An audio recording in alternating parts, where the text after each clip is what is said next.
बायको किती समजूतदार झालं आहे ना माझं अगस्त्य, काय ते पुढे सांगतेच. त्याआधी ना जेवण झालं आणि जेवण झाल्यानंतर संध्याकाळी फेरफटका मारण्यासाठी बाहेर आलो होतो. चला म्हटलं बाहेर आलोच आहोत तर मस्त असं आईस्क्रीम खाऊन घेऊया, कारण बरेच दिवस झालं आईस्क्रीम खाल्लं नव्हतं. थंडीमुळे नाही खाता नाही आलं. आता थंडी पण कमी होते आणि इच्छा होत होती, चला म्हटलं खाऊन घेऊया. आईस्क्रीम खायला घेतलं आणि अगस्त्याला आम्ही आईस्क्रीम दिलेलं नव्हतं, उगे थोडंसं त्याला चटवलं होतं. आणि घरी आल्यानंतर मी त्याला सांगितलं की माझा पाय खूप दुखतोय आणि तो माझ्या पायाला थोडीशी मसाज करून दे.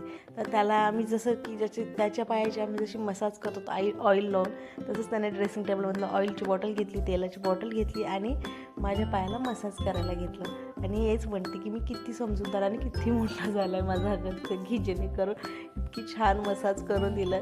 त्याची मसाज घेतली. मसाज झाल्यानंतर मस्त फ्रेश झाले मी पण, आणि किचनमध्ये येऊन रात्री उद्या सकाळीसाठी इडलीचे तांदूळ भिजत घातले होते, ते सुद्धा मला मिक्सरमधनं काढायचे होते. आणि याचं चालू होतं की याला मखाने खायचे होते, तर त्याला मखानेसुद्धा देत होते. आणि मधात तर त्याचं सुरूच असतं काहीतरी. म्हटलं चला आता मस्त मिक्सरमधून तांदूळ काढून घेऊया, जेणेकरून पीठ रात्रभर फर्मेंटेशन होईल आणि उद्या सकाळी इडलीचा नाश्तासुद्धा बनेल.